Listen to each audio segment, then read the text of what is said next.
Welcome everyone. Good afternoon, welcome everyone. Welcome to our 5,473rd meeting of the Oakland Rotary Club. I'm Tom Limon, president of the Oakland Rotary Club. Founded in 1908, we are the third oldest Rotary Club in the world with more than 36,000 Rotary clubs in over 200 countries. Our club represents a diverse membership of 290 business, professional, and community leaders united to serve our local and international communities through commitment to service above self. I'd like to welcome our friends on Zoom. Who's out there? All right, welcome friends. I know as far as past presidents, today's past President's Day, I see Dale Chamblin, Iris Brody Lopez, Sid Saperstein, and Marlo Seligman are here today. All right, so we welcome you all, and we welcome everyone else online. Okay, we're not supposed to take out our phones during a Rotary meeting, but I encourage you all to take out your phones and check in on Facebook. Let people know you're here visiting with us on this very special day. Past District Governor Ed Jelen, we normally have visiting Rotarians, but since we have a packed agenda and a packed house, if I could just ask any visiting Rotarians to stand, please, and let us acknowledge you. Okay, welcome. So we have San Francisco #2 and also Berkeley with Jesse Odegain. Thank you. Thank you for being here with us today. And then if you are a guest, if you could please stand and let us acknowledge you.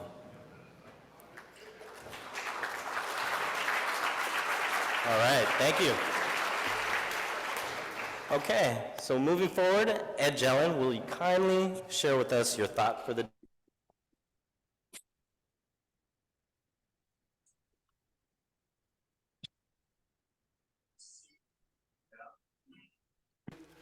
And guests, since it's past President's Day today, I thought I would have our thought for the day consist of some quotes from some past United States presidents from 3 different eras in our history.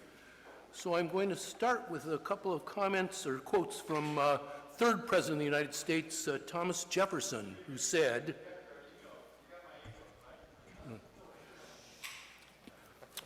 "When angry, count 10 before you speak. If very angry, count to 100. Jefferson also said, "Honesty is the first chapter in the Book of Wisdom." Moving forward in our history, our 30th President of the United States was Calvin Coolidge, who said, "Nothing in this world can take the place of persistence. Talent will not. Nothing is more common than unsuccessful men with talent. Genius will not. Unrewarded genius is almost a proverb. Education will not. The world is full of educated derelicts. Persistence and determination alone are omnipotent." And then finally, moving into the common era, our 44th President of the United States was Barack Obama, who said, "The cynics may be the loudest voices, but I promise that they will accomplish the least." Barack Obama also said, "Change will not come if we wait for some other person or some other time. We are the ones we've been waiting for." Thank you.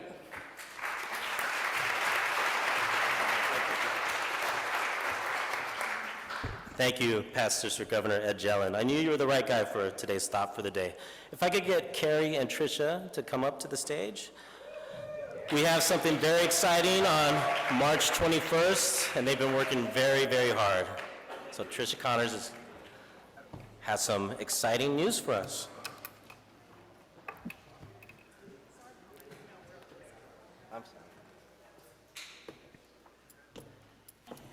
Hello, everyone, and welcome, past presidents. It's so exciting. This is such a fun day. So I'm here to remind you all about this year's gala. It is Spring into Service. Oh, do we have it? Can we put it up there? That's our theme for the gala. It'll be Thursday, March 21st at Scott's Seafood in Jack London Square. Valet parking will be provided, and it's going to be a fantastic evening. The invitations were sent out via email last week on Friday, but if you didn't get it, or if you want to pay or get your tickets today, every table has the invitation with a QR code that you can just click on and get your tickets, or of course you can see Carrie, Teresa, and I or Jesse and get your tickets today before you leave. Second, we have the Best of Live raffle. We're selling 100 tickets, just 100, so you have a 1 in 100 chance to win one of the live auction items. So the way it works is you get your ticket, if your name, not that one, keep going. Next one. Okay, here we go. So if your ticket is pulled, you will get to choose one of our live auction items, and it's yours for $100, right? So 1 in 100 chance to get one of these fantastic auction items. We have this trip to Angel Island, a boat trip. We have free personal training from our own Jesse Schmidt. We have, 3 nights in Sea Ranch, beautiful Sea Ranch. Please don't take that one, because I'm bidding on it. Full day bike tour in Sonoma, any part of Sonoma County that you'd like. Nancy O'Malley, our former district attorney, has also donated dinner once again, courtesy of her husband, Chef John. Maui, a 1 week in Maui at Kanapali. Thank you, Karen Friedman, for that. Don't take that one either. Let's see, keep going, there's more. We have, okay, well there's also dinner at my house with, we have 8 nights in Morocco. Yeah, don't take that one because Ruth Stroop wants that. There's also 4 nights in the Chamberlain's development on the west shore of Lake Tahoe, which is amazing. And then dinner at my house, dinner and wine tasting by our very own Randy Arnold, and I'll be preparing a meal to go with the wines there. So those are the 10 items that we have so far. A few more are coming in, but again, there's only 100 raffle tickets available. We've already sold almost a third of those today, so please see us either before you leave today or before next week. All right, so we look forward to seeing you all at the gala.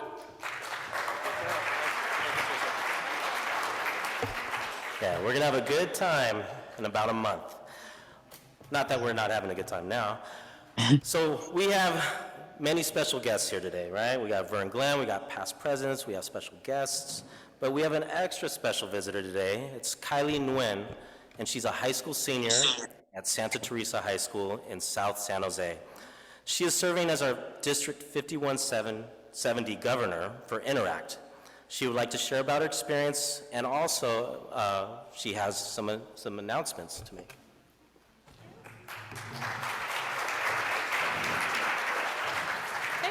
Hello everyone, my name is Kylie Nguyen and I am the Interact District 5170 Governor, and following my travels to Melbourne last year for the International Convention, I am trying to go to Singapore this year. If you look on your tables, I am fundraising, only some tables have them, so ask around if you don't have the bag, but I am fundraising to go to Singapore this year. Instructions, if you would like to help support me, are in the bag.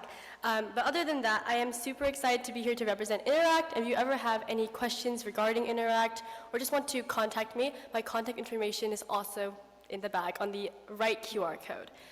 If you are going to the Rotary, the Rotary District Conference in April, I will be there emceeing on Saturday night and Saturday at lunch as well, so I'll see you there, but thank you so much for having me, Oakland 3 Rotary Club. Thank you.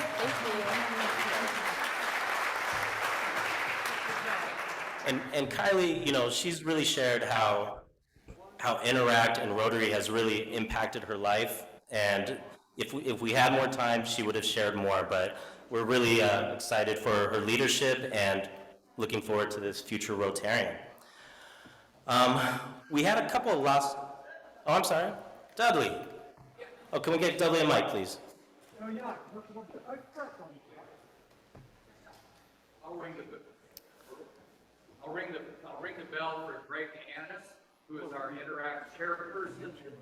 I think we have 4, maybe 5 Interact clubs that Greg is responsible for on our behalf. Thank you, Greg. Okay, so Dudley Roosevelt for Greg's and his leadership in Interact in our club. All right, thank you, Dudley. And a bell ring, we'll probably hear many of those today, is a tax-deductible donation to our Oakland Rotary Endowment. As you probably know, we had a couple of losses recently in our Rotary family of 2 gentlemen who led very full and extraordinary lives.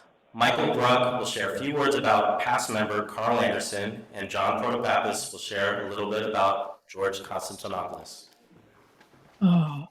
Thank you, Tom. A longtime Oakland Rotary member, Carl West Anderson, died on November 4th of last year. Carl joined the club in 1976 and continued as a member until 2022.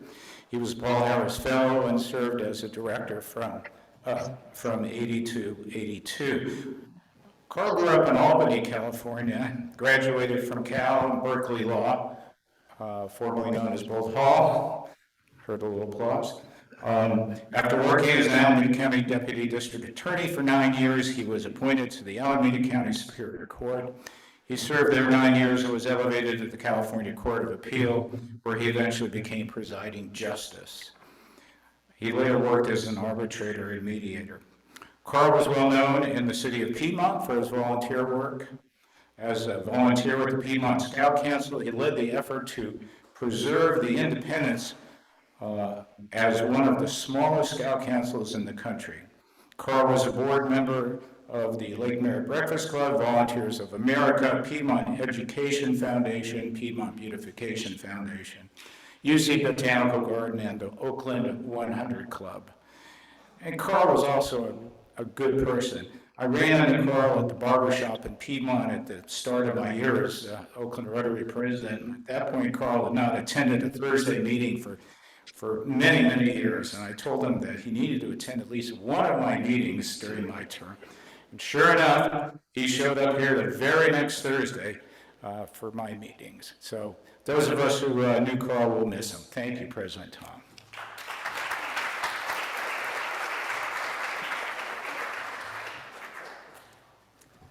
President Tom, past presidents, fellow Rotarians, and guests. Our dear friend, George Constantopoulos, passed away on December 29th last year. I'd like to spend a couple of minutes honoring George's memory by sharing some facts about his life and his membership in this club.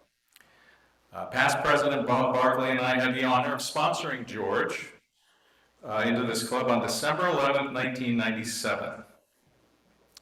Many contributions occur that are vital to humanity, and you never hear about them.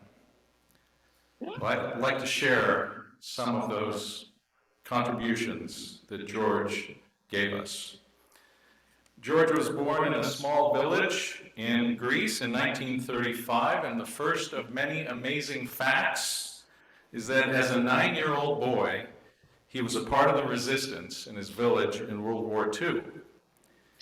He joined with freedom fighters and fought the Nazis during the occupation of Greece, and he witnessed many atrocities as a child.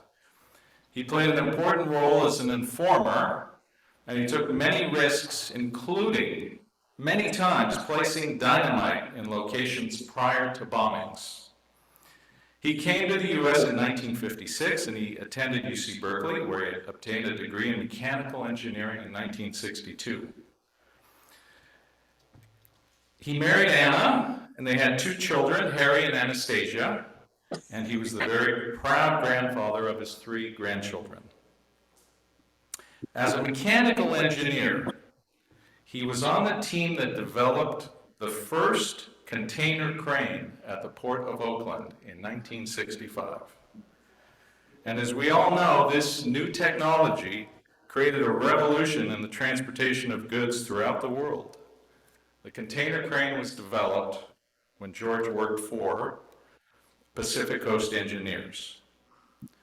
Second amazing fact, because of his special international relationships, George contributed to the negotiations of the release of 83 U.S. Navy hostages that were being held aboard the USS Pueblo in North Korea in 1969. Now, how did George get involved with this endeavor? Before he came to the United States, I mentioned earlier, George participated in an internship program in Milan, Italy, and George's roommate for 2 weeks was the future leader of North Korea, Kim Jong-il, the father of the current leader.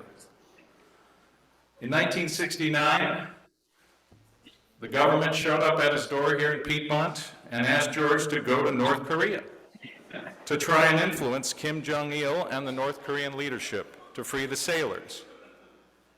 George was there for only 2 days, and there were many people involved in this diplomatic process. But a little over a week after George left, the 83 sailors were freed. Amazing.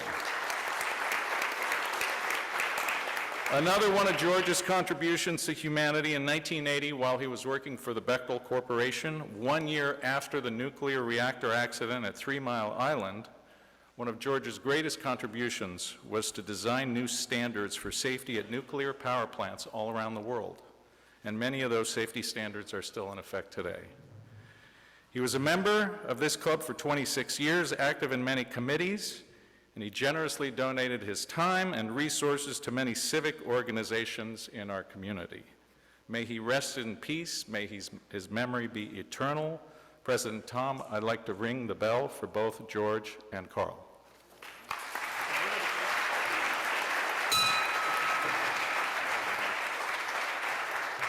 Well done, well done. Thank you, Michael and John.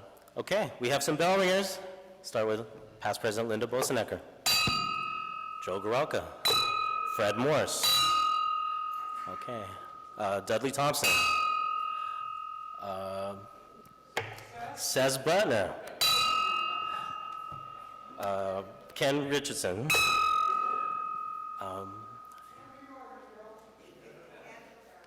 Angela Darby, of course.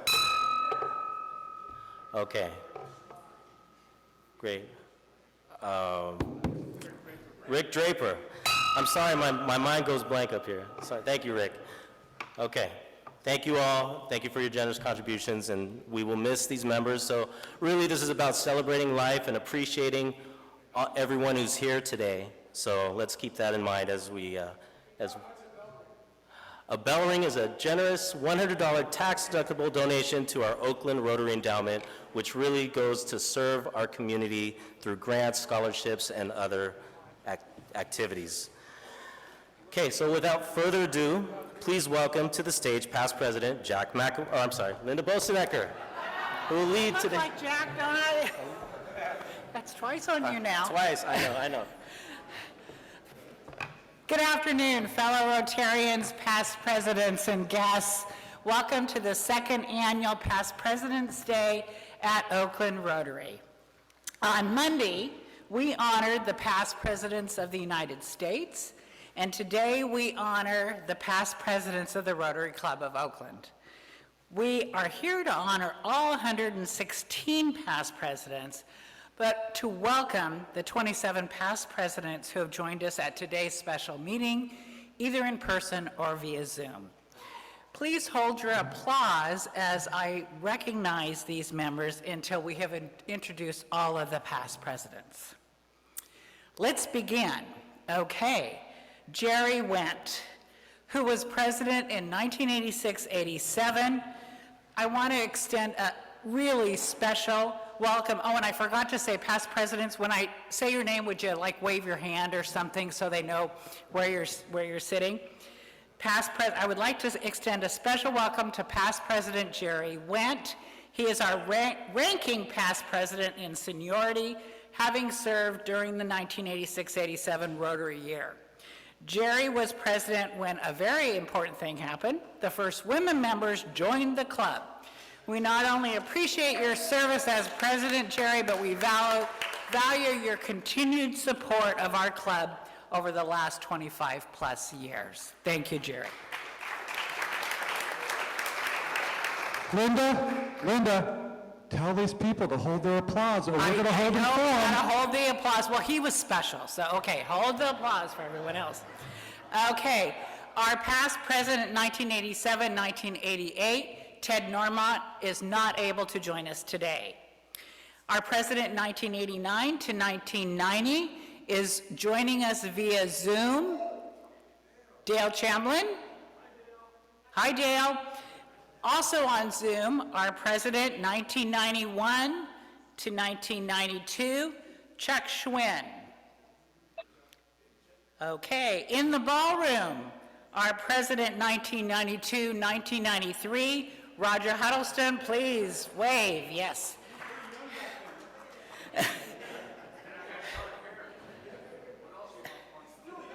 Yes, and the godfather of Oakland Rotary and this event, Jack McAvoy, past president 1993 to 1994. Rich Williams, 1995 to 1996. He's traveling again and not able to join us. Our first woman president, 1997, 1998, Carla Betts. Yay. Following Carla, we had past President Charlie Adams, 1999 to 2000. Joining us via Zoom, Sid Saperstein, served as president 2000 to 2001.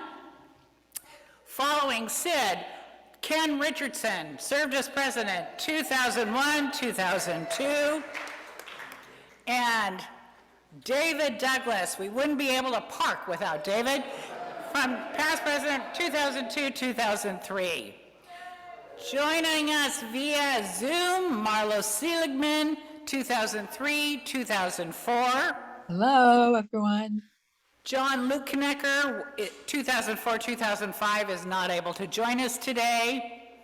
Serving as president 2006 to 2007, David Stein. Iris Brody Lopez, our past president from 2007, 2008. Iris is joining us via Zoom. And past president, 2008, 2009, and also our district governor, Ed Gellin. John Gressley, who's also traveling, is not able to be with us. He was president in 2010, 2011. Oh, I skipped Mary. Oh, my goodness. Mary Rutzer, president 2009 to 2010. Yay, Mary, I'm sorry I missed you. John Gressley, I already said. Bye, John. You're not here. Lorna Padilla Marcus, our president 2011, 2012. Robert Kidd, president 2012 to 2013. Michael Bruck, who I have to say has been instrumental in writing this script. Sorry, I missed a president, but 2013 to 2014. Past President John Protopappas, 2014, 2015. Past President Linda Chu, 2015 to 2016. Past President Linda Bossenecker, 2016-17. Yeah, they were afraid I wouldn't say my own name correctly or something. Okay, past President Sean Marks, 2017 to 2018. Gudrun Dibdahl's traveling with John, so she's not present. She was president 2018 to 2019. Past President Peter Sharris, who's on the AV. Thank you, Peter, 2019 to 20. Seth Butner, 2021, 2020, 2021. Past President Dudley Thompson, 2021, 2022. And our immediate past president, Mary Jiang, 2022, 2023. Please join me in welcoming all of our past presidents that are with us today.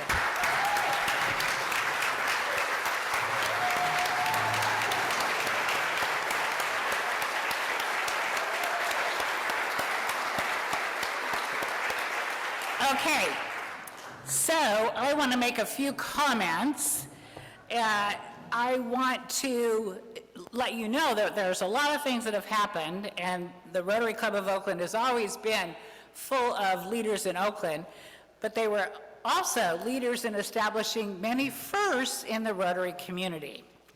And, you know, if you didn't know this, I'm going to tell you, that weekly lunch meetings began in 1908.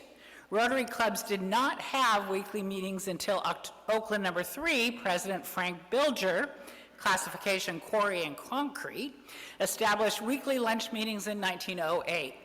San Francisco number 2 and Chicago number 3 followed Oakland's lead, with clubs around the world following suit. The first intercity Rotary meeting was held in 1909.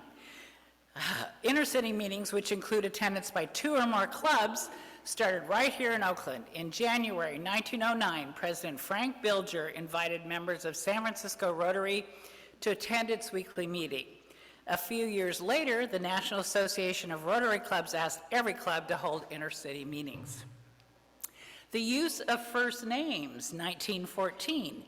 In the early days, Rotary Club meetings were more formal. Members used surnames until Oakland Rotary President Tom Bridges, classification Business College Management, made a motion to use first names at club meetings at the 1914 International Convention. The motion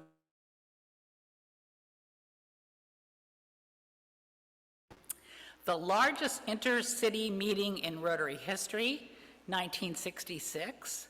Under President John Cooper, classification Judiciary, the club hosted 1,500 Rotarians at the newly constructed Oakland Coliseum. Members of almost every one of the 215 clubs in Northern California attended and enjoyed beer and hot dogs. Given the exodus of Oakland sports teams, perhaps the Coliseum may want to open its doors to future Rotary meetings. The first Rotary Club of Oakland women members, 1987. In 1986, prior to the U.S. Supreme Court's historic decision that reversed Rotary's gender ban, President Jerry Wendt, classification property management, announced that applications from outstanding females who would make good Rotarians will be accepted and processed. Oakland Rotary accepted its first 6 women members in June 1987 and continues to be a leader in the number of female members in the club. First International Project Fair, 1992. Rotary project fairs in Central America, South America, Africa, and Europe connect clubs that are seeking international service projects with those that are interested in funding these projects. In 1992, President Carl Stuckey, classification dentistry orthodontia, co-founded Uniendo America, the first World Community Service Project Fair. Uniendo America has taken place every year since, with Oakland Rotarians in attendance. The first spinning star wand in 223, let's see if I can carry on. Finally, current President Tom Lamont, classification real estate, established the use of spinning star wands to signal a request to ring the bell. We expect these devices will be officially adopted by Rotary International at the 2024 Singapore International Convention. Now please welcome back past President Michael Bruck, who will test your past presidential knowledge. Thank you, Linda. Now it's time for some audience participation. The envelope on your table, that's marked "Do Not Open," contains a multiple choice past presidents quiz for each table to complete as a group project. So please open the envelope, remove the quiz, mark your answers, and I'll come back in 3 minutes to see how everybody did. Good luck.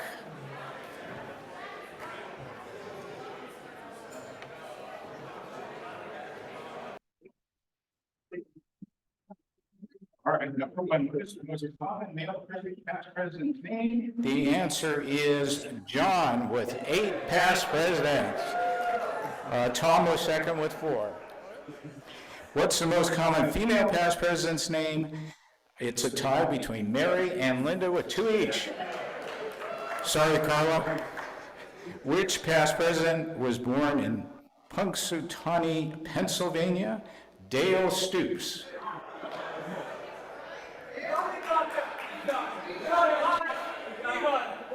Which past presidents were father and son?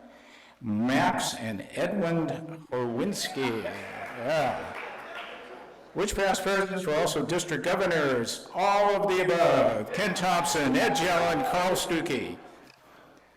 Which military rank was used by a past president? Admiral T. Earl Hipp.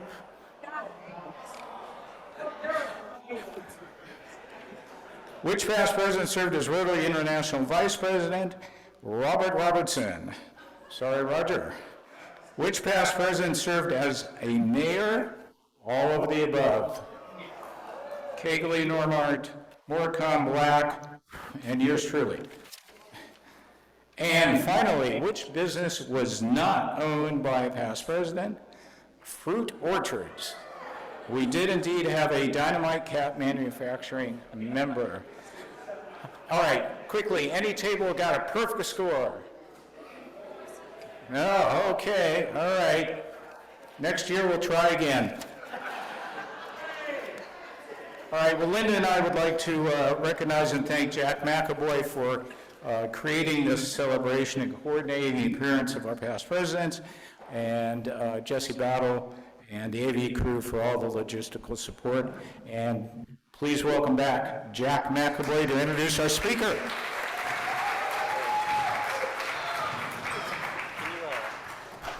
And now the fun begins. I'm going to tell you, today's speaker. Hold on, Jackie. Really got a bell ringer. Yeah, I got to pause you. All right, to ring the bell, Jack. You can ring it. Jack, I'd like to ring the bell for all the past presidents and their dedication and time and energy that they put into Oakland Rotary, which only has become very apparent to me. And I'd like to ring it a second time for, I heard Godfather, but I think the biggest champion of Oakland Rotary, Jack McAvoy. Yes, thank you for putting this together. So the person I'm going to introduce now is the sports director at KPIX 5 in San Francisco. And let me tell you, this guy has got more energy than 2 Shannon Hackleys. He's known as Mr. Involvement, and the introduction is going to be a video that we're going to show, and then he's going to speak to us. So let's key up the video.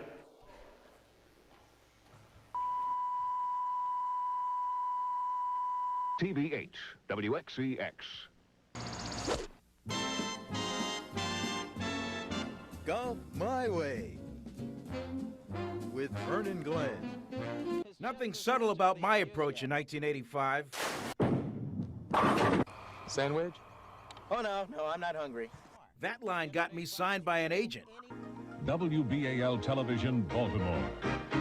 It has hurt his recruiting and has been an overall distraction to his running of the program. 1987 to 89, just when I was getting a good rhythm in Charm City. You're watching News Center 4 at 5 with Vern Glen on sports.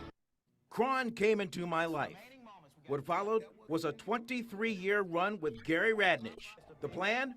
Inform, entertain, go after the non-traditional sports audience. Radnich came up with a nickname, Mr. Involvement, and it stuck. He runs the ball. Are you really? For real? You're going to do that? Go!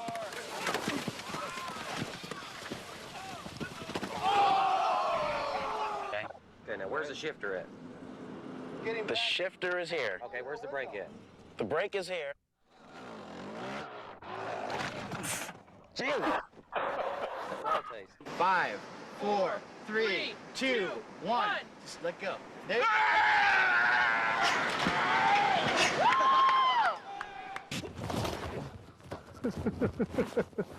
Vern, you're going too wide, Cat. Gotta be more aggressive.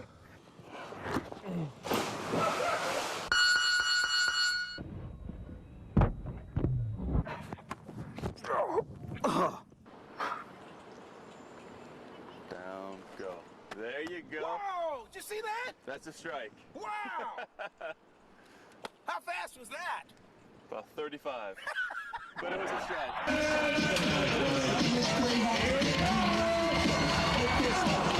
some Coke with a cup on. You're gonna hurt yourself, Vern. I'm not gonna hurt. What could possibly happen? Let's go speed, alternate, and spin. Speed, alternate, and spin.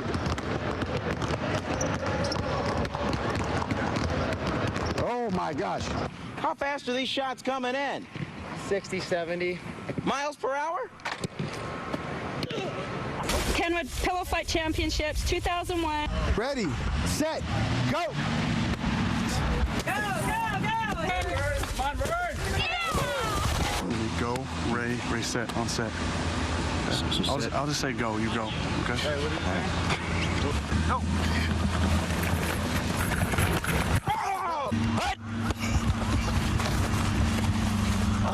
Oh, man!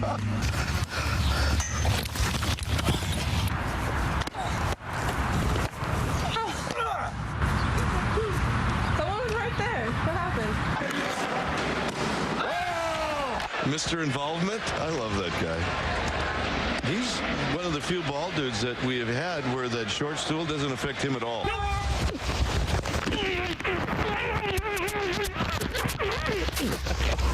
Let's go, Glenn! We gotta get underneath. Come on, Glenn! Get the license plates of that truck that ran over him! For a local TV sports audience, personality never hurt. I came here to cast you for Twins #2 Oh! for the sequel. Wouldn't it be the perfect team? 1998 Sports Talk Radio at KMBR in the morning. This in the afternoon at Cron. Massive shift into business, but the camera in my hands is the Bay Area's first sports VJ, or MMJ. No problem. Shooting my own live shots. By the end of the 2012 U.S. Open, Cron News Department heads had long transitioned to KPIX. Some of my best friends here in the Bay Area are either still at the station or they're long gone from this station. With Gary's blessing, I came over too, at Channel 5's invitation. NFL up top, and for old time's sake, Liz, say it with me. The Raiders! Years from now, people will be like, hey, Dad, tell me about Travis Ishikawa. I mean, it's just the stuff of legends, huh? I was talked into throwing my name in the Sports Emmy hat for the first time. And the Sports Anchor Reporter Emmy goes to Best of Vern Glen, Sports Anchor. Best of Vern Glen 2018, KPIX TV Sports. The Best of Vern Glen 2019. Best of Vern Glen 2020. Vern Glen!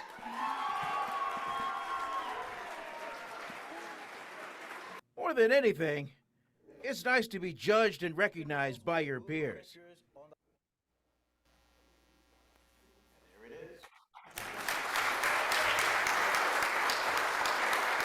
And here is the moment.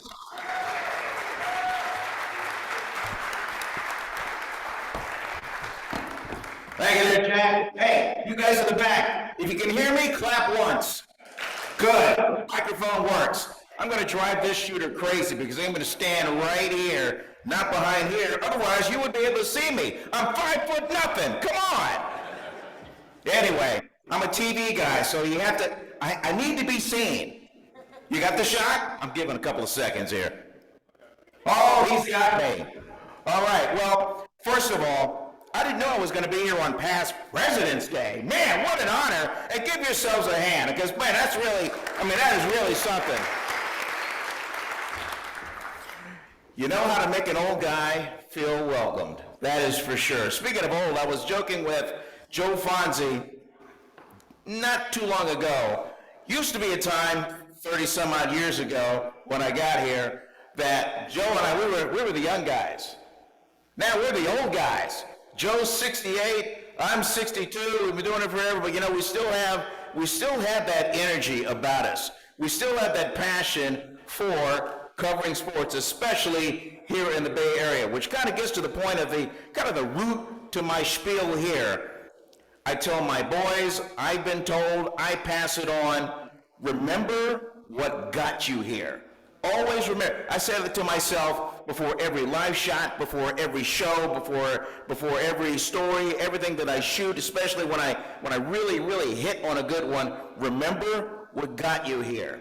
And you have to You have to fail. All of us in this room have failed at least once, but you've learned from it, you've gotten up, and you've moved on from it. I'll never forget 1990, my first year at Cron. I'm filling in for Gary Radnich. It's a live shot at the Oakland Coliseum. The Oakland A's, they were rolling that year. They went to the World Series that year. So there I am. It's my first live shot. My guest is Dave Stewart. Smoke, Dave Stewart. I mean, this guy was the leader of that Oakland A's pitching staff. So I'm so excited. I prepared the entire day for Dave Stewart. I had my questions lined up. I was ready to go. This is a live shot, okay? So you mess up, that's it. So the Oakland A's wear white cleats. That's like one of their signatures of the uniform, white cleats. And usually in TV, you're on camera, you throw some roll cue is what we like to call on TV, where they just roll the video. Once the video is up, then you can like read your notes to talk about Dave Stewart. I guess Dave Stewart, blah, blah, blah, blah, blah, blah. I see it on my corner of the eye. These white shoes have shown up, so that tells me, oh, Dave's here. So when we come out of the video, it'll be me and Dave engaging each other, and I couldn't wait for this interview. So so the video has ended. I'm ready to introduce the guests. I look up, and joining us now is Dave Stewart. It's Tony La Russa. Dave couldn't make it. Nobody relayed that to me. They threw Tony La Russa in there as like a last-minute ad. And if you're watching, it's like, oh, Jess, okay, all right. There's Tony La Russa instead of Dave Stewart, and you kind of make something out of it. But in my heart, I was crushed. I thought this was a train wreck of a shot. I had prepared, and I was so obsessed with not making a mistake. Mistakes is all I made. And that was the first time that I was reminded, remember what got you here. And from that point on, I always over-prepared for everything that I did. No notes. You'll see any notes. I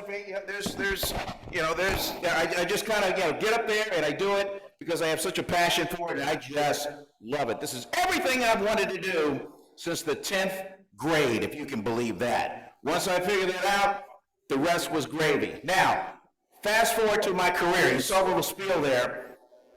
This was not the plan to be here for almost 34 years.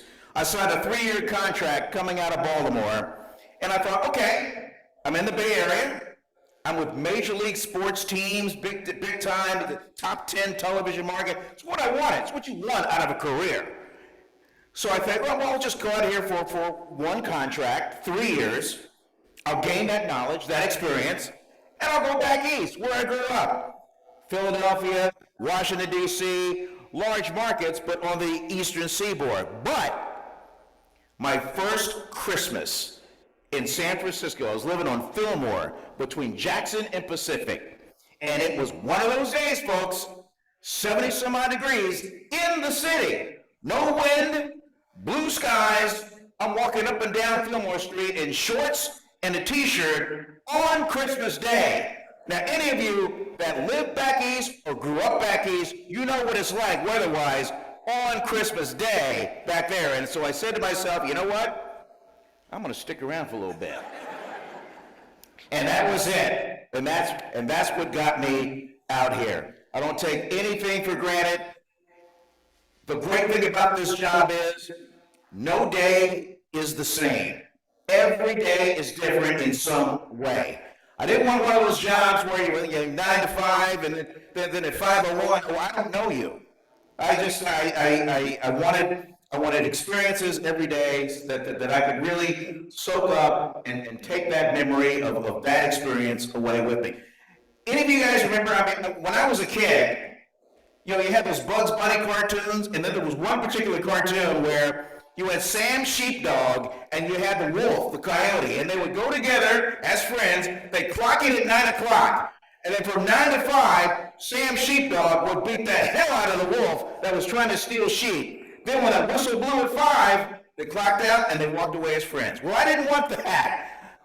In sports, especially with what I do, it's not a 40-hour week. It's not 5 days a week. It's at least 5 days a week. It's at least 40 hours a week because there's 5 of us in the sports department and we gather content and we do what has to be done no matter how long it takes. Now, you guys will never see that. You just kind of turn on the TV and there it is. But the whole behind the scenes, and Jack has seen it. Jack has seen how we cook at Channel 5. So we just do what we can because we have a passion for it and we have a love for it, and we remember what got us here, because if it's taken away, we would just be broken. So we work hard. We work hard and we do it. And that's kind of the secret sauce in there, to have a passion for it, love what you do, and again, remember what got you here. That said, I remember the first time I met Willie Mays.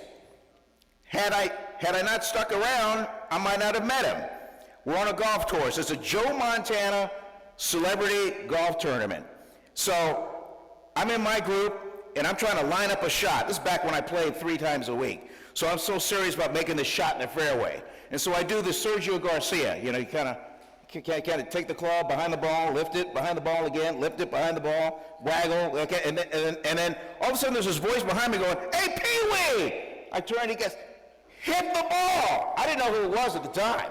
I later found out it was Willie Mays, and that's why he calls me Pee-wee every time I see him. So Willie Mays has made an impression upon me, and through this job, I've been able to get to know him. I've been able to get to know Jim Brown, my favorite football player of all time, also the best lacrosse player of all time. Google it, kids, you'll find out. And then, and just through, I've just grown so much through those experiences. And I run into people every day, a lot of moms. "Oh, you should talk to my son. He knows everything about sports. He knows all the stats. He knows all the players." And I go, "Yeah, but can he tell a story in a minute, 15 seconds, live, with the camera rolling, without making a mistake? Can he shoot? Can he write? Can he edit? Can he produce? Can he do all those things that Jack has seen behind the scenes? Can he do all those things to be able to tell a story, communicate, and relate to your audience? You got to know your audience. Our audience, not an ESPN audience. Our audience, I'm looking at our audience right now. It's the same demographic, and that's who we cater, and that's who we shape, especially my sportscast for. You want to give out the information, you want to inform, but you want to put it so that it's almost an entertaining type of thing. I mean, this is showbiz. So you want to give the impression where you want the viewer to react. I don't really know a whole lot about sports, but that guy's having a good time. I'm going to watch that guy. And that's what I do. That's kind of the secret to everything. So anyway, so I really appreciate all these opportunities to come out here and speak to you. I really appreciate the viewership. I appreciate the love. I appreciate everything that I've had over these 34 years. And because of that success, and that I've tried to treat people the way that I want to be treated through my hard work, that's why you see these 5 beautiful ladies, these gold ladies, right in front of you. They sit on the mantelpiece by the fireplace all the time, but sometimes they like to be taken out, and at risk of being sent to HR, come on them afterward because they like to be held. Emmy 1, Emmy 2, Emmy 3, Emmy 4, and Emmy 5. They're all the same, but they are special to me. So anyways, it's through a concerted effort, not just me, but it's for the 5 guys in the sports department that we have. All right, so I want to leave time for a little Q&A if I can. Okay, so because I'm sure you have questions weighing on your mind. I don't know if we have a handheld, a handout, or whatever, but I know you want me to tell you how to fix the 49ers and all that kind of stuff. So this is your shot. You have questions, I have answers. I got a guy up here. May not be the right answer, but I got answers. All right. What's the fix about the 49ers? They were in the 40 in the Super Bowl, man. I mean, those guys are looking good. I don't know what you're talking about. We'll go Isaac, Greg, and then Michael Velva. Okay, so Isaac's up top. Isaac, what's the question? Well, first of all, Vern, thank you for joining us. Isaac Koss-Reed, Membership Committee Chair here for Rotary number 3. My question is, the biggest change that I've seen in sports over my lifetime has been the rise or the change in perspective around betting. Can you speak to that? What's your thoughts on that? For years, the NFL has kept a stiff arm away from it. They've suspended guys for being close to that. Paul Hornig, Google him, kids. He was a great football player. Other guys, but now, for whatever reason, things have changed. The NFL now is in bed with companies like FanDuel and other stuff. They're promoting it now. Everybody wants to hitch their wagon to the NFL. You know why? Because it's a $15 billion corporation. They are the big dog, and they throw their weight around. They have the money to get behind flag football for women. We got more women football fans than ever, and it's growing. And they're winning fantasy football leagues. I mean, they're a force in the reporting staff. I mean, some of the best reporters I know are female reporters. And it's expanded to play-by-play. The Oakland A's have the first ever female primary play-by-play announcer, Jeannie Kavanaugh. I can't wait to see her work. She starts working this weekend. So it just keeps on going. Hey guys, it's a woman's world. We're just renting space.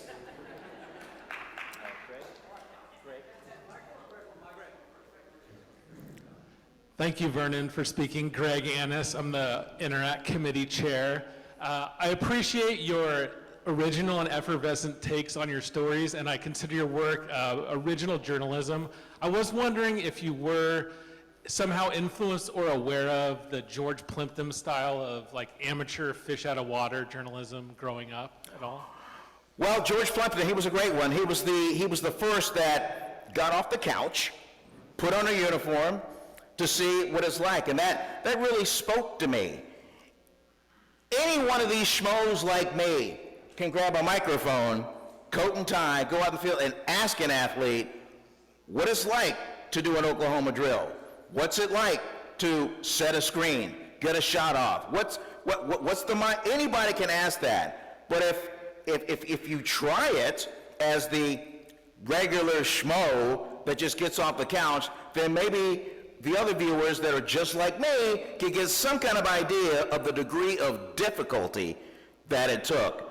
Long before me, there was Wayne Walker, who I got to know, and he used to do that a lot. Now, Wayne Walker, he's a former elite athlete. He played for the Detroit Lions. Look at me. I ain't played for anybody. So yeah, that's a heavy influence. It got me away from the desk. It got me in the field, and I was able to get some sort of respect from the other elite athletes that saw this guy coming along to see, okay, let's show this fella what it's like. In that shot, you saw me get hit by Jeff Ulbrich of the 49ers. For the record, that is the hardest I've ever been hit in my life. It was a blitz pickup drill. I'm with Garrison Hurst, the former 49er running back. And so I'm with them, I'm all suited up, and all Garrison Hurst was saying, you gotta get low, dog, you gotta get low. And so I get low, and then first linebacker, Julian Peterson, I try to get low, and he put his hand on my helmet and pushed me right back. You saw that. Ulbrich, I later found out, was told by some teammates, hey man, don't come back in this locker room until you really give it to him. And that's what he did. I mean, he just plowed over me. Now imagine that 50, 60 times a game. That's what an NFL linebacker is paid to do. Only took me once to get hit. And Ulbrich, who's now the defensive coordinator for the New York Jets, every time I saw him after that, I just flinched. If I saw him walking out of the room, I'd flinch, just because I remember how hard that felt. Anybody? Yep. Next. Yes, sir. Vern, thanks for joining us today, and thank you. My pleasure. Thank you for bringing the ladies. It's nice to see those. Oh yeah. Congratulations. Yeah. My question. They're waiting for you. Great. Next to you, one of our longtime local favorite sportscasters was Gary Radnich.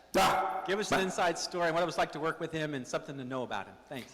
Gary Radnich is he's my brother, he's my father, he's my uncle, he's my mentor. I was with him for 23 years. We were the Frank Sinatra, Sammy Davis Jr. of the market during that run. And we had fun. Gary's one of those guys where you might have an older brother, but the only one that can pick on you is the older brother. Anybody else, you got to go through him. So Gary was my protector for the entire time that I was there, and I stay in touch with him about once a month. He's away from the business. He's retired from radio. He's retired from TV, and he's just sitting on his money, having a house that he owns in St. Francis Wood, Orinda, and up in Healdsburg. And he's got a son, Spencer, at Stewart Hall in the city, and he's at every game that he plays. And those of you that are from the San Jose area know that he went to Branham High School. He was an All-American guard out of Branham High School, ended up playing at BYU, and then got into the business soon after that. But long story short, I owe so much to that man. And there was a time where I did not make a single life, personal decision without talking to him first. That's what he means to me. Okay, we got Shannon and Mike. Shannon! How are you? Welcome! Oh, well done. I gotta tell, I did this for the San Francisco Rotarians, and led by Maureen O'Shea. Boy, she got to step up her game, because you guys are awesome. Well, we know. So listen, I'm going to be the president of this club next year. Great. And I want you to invite all your friends and all your celebrity friends to come and speak at our club. I think I might be able to shake the bushes to see what falls out. Actually, that wasn't my question, but I had to take that opportunity. That's okay. All right. One of my good friends is Juliet Goodrich, and I work with her just about every day. She and I are doing a Sports Hall of Fame induction Saturday night in Oakland. But Jules is a gamer. She would knock this room out of the park if she was here. Thank you. There's a lead. All right, great. Listen, the question I have is, it's great to see more women on the camera. I love it. But why is it that there are only women on the sideline and they're always dressed in cocktail dresses? How can I put this? In the early 1980s, Fox Sports was the first one to have a female sideline reporter. Her name was Pam Oliver, still working for Fox today. And the thinking then is that, okay, these football players, they're men. Will they stop for a male sports reporter that maybe has a question, particularly in a live game? Probably not. But will they stop for an attractive woman holding a microphone? Yeah, they'll do that. Why? Because we're men. And that was their thinking. They were the start of it, and then everybody else followed suit. All the networks, CBS, Phyllis George, ESPN, you just pick, they all do it, they all have them. But, like I said, these barriers are being broken down. I mean, you're seeing women in the broadcast booth now. Basketball play-by-play, now baseball play-by-play, football play-by-play. I mean, you are seeing more and more of them, and it's just a matter of time where I hope one day we don't even look at them as female sports reporters. Just, let's go down to so-and-so. Just another sports reporter. I think we're out of time. Oh man, geez, what? Let's get one more in. Michael. Michael? Is that Michael in the back in the red? Yep. Jason. Hello, hold on. Sorry, Mike. Hold on, Mike. Who are you talking to? I could do this all day. Great. I really could. Thank you, Mr. Glenn. Call me Vern. My dad's Mr. Glenn. Thank you, Vern. Thank you very much. First comment, in my book, you are hands down the best sportscaster in the Bay Area, bar none. Oh, bless your heart. The best. You're the For the best. record, he wasn't a plant. I didn't tell him to say that. No, I'm not. I'm not. And here's my question. Is there any silver lining or any silver linings, plural, on the dark cloud of the Niners Super Bowl loss? Yes. Okay. Like any other corporation, and the 49ers are one of them, first and foremost, they have to deal with the budget. It's so easy for us to say, who never played the game, that never run a team, to say, oh, well, pick up that guy, get that guy, get that. They don't care what it costs, just pick up that. But the 49ers are now dealt with how to keep a team together and without mortgaging their futures so much that it just blows up in their face like an exploding cigar. They're now having to wrestle with, do we keep Brandon Ayuk or do we keep Deebo Samuel? That's like, okay, pick your favorite kid. You just can't do it. I mean, these are going to be tough decisions for them to make, but I will tell you this. The number one priority for the 49ers is fixing the offensive line. You got to go out and get some linemen. You use the draft for it. You use the draft for linemen both offensively and defensively, but you've got to fix the offensive line. Why? Because when the year started, that line went from number 1 in the league to number 22 in the league as far as pass protection. That said, this will tell you how good Brock Purdy is. That said, for as bad as the pass protection was, Brock Purdy, number 1 in efficiency, number 1 in yards per attempt. Throw out of your mind that he's pick number 262 in the NFL draft. That guy is good. So you fix the offensive line, then maybe that last play in overtime doesn't happen at the 9-yard line, when the whole offensive line blocked right and Spencer Burford blocked left, and then Chris Jones comes in untouched and then forces Purdy to throw the pass before he's ready to do it. So that's going to be their number 1 priority. You fix that, you bring in a defensive coordinator that fixes the run defense, you're going to see the 49ers in New Orleans next February 9th. There you go. All right, so Tom is giving me the cut sign. So that's enough for me, but I'll be around if you got more questions.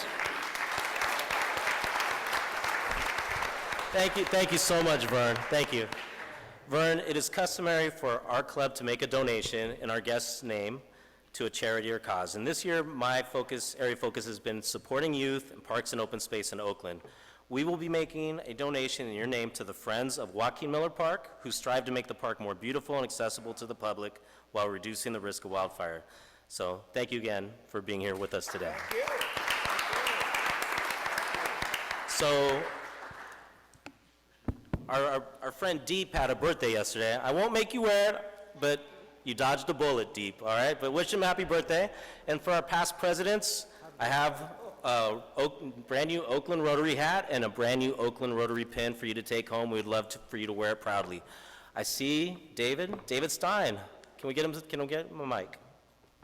I just want to say being a member of the Past Presidents Club is one of the greatest privileges. But I want to ring the bell for President Tom, for President-elect Shannon, and President-elect Joe, because this club's in great hands going to the future. So thank the 3 of you for what you've done and what you're going to do. Thank you, David. All right, Michael Velva. And again, a bell ring is a generous $100 donation to our Oakland Rotary Endowment. Tax deductible, of course. Hello, President Tom. I came in today and I sat down at this table and I looked at that and I go, wow, that's cool. I've never seen one of those before. It'll cost you. They said, be careful, that's going to cost you. No, right. So I would like to ring the bell for all the past presidents here.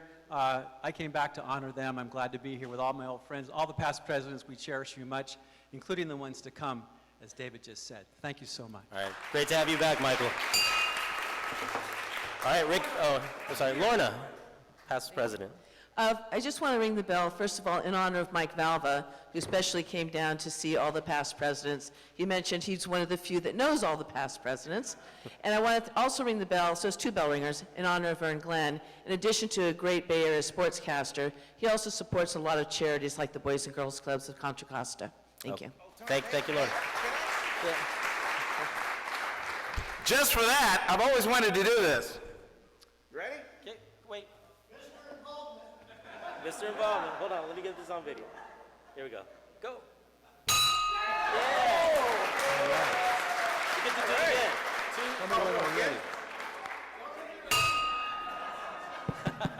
2. Tom, Feels Tom, good, right? we're going to keep the party going. All right, Rick Baskin. I'd like to thank all the past presidents, especially my friend and former client, Jerry Wendt, and ring the bell. Thank you, All sir. right, thank you, Rick. And Rick, didn't you have an announcement to make, something in March? No, Rick? There we go. Yes, thank you. I do have an announcement. It's another birthday. Jules Broussard, the famous saxophone player who played with Santana, Ray Charles, Van Morrison, will be 87. I have the good fortune of having him play with my band on March 16th, Saturday, March 16th, in Sausalito at Taste of Rome from 6 to 9. Jules will be there, and my band, Rick Baskin, and Land Down to Law. It's going to be a great time. We're going to celebrate this master saxophone player's birthday. Thank you so much. All right. Thank you, Rick. Thank you, Rick. All right. So I would like to thank all of you bell ringers and everyone who's here today. Also to everyone online, and thank you all again for your work, to our past presidents, for your work in contributing to our club's 116-year history and legacy. So Ruth Straub, what's happening in the ballroom next week? She's got a prop, Tom. I have no idea what's going on with the prop. Okay, all right. But I told her to come closer. Oh, here she is. Oh, God. Okay, next week, please do not come to the ballroom. Please join us at City Hall. We have fellowship at 11:30 and a meeting with the city leaders at noon. What I would ask you all is to remember the 4-way test and show them how good Rotary is and how much we care about our city. So, is it the truth? Is it fair to all concerned? Will it build goodwill and better friendships? And will it be beneficial for all concerned? So let's celebrate our city by going to City Hall and hearing what they have to tell us. Great, thank you. And please check out Eventbrite. On your tables, we have a list of events coming up. We have some really incredible off-sites for the rest of the year, for the rest of my year. And thank you all for everyone who helped make today very special and making it happen. So thank you. All right, and please continue to help us by bussing your own tables.